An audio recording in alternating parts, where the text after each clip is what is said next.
好在天气真热，热昨有囡仔伫乌山头水库的清水公园咧耍水的时阵，煞熊熊互人弹过来的泉水枪去牵到伊的下头舔骨力针。家长就跳出来，即支讲这清水公园无救生员，也那乌山头水库是来回应讲，即个水的深度是15至30公分，所以依法是毋免救生员的。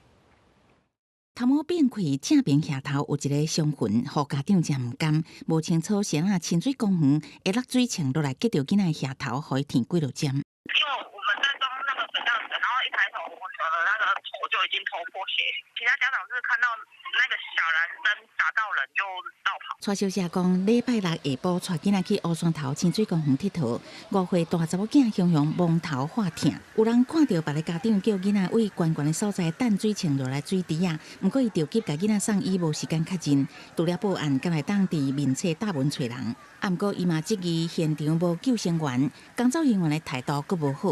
没有救生员，没看到啊。如果有当下有的话，大家都来，就救生员就来了啊。最近天气炎热，游客真的是很多，发生一些肢体的碰撞，有需要协助的地方，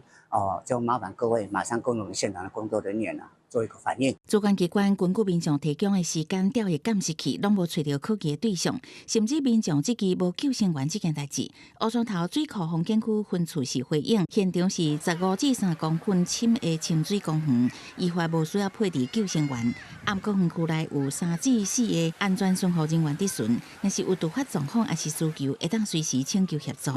记者综合报道。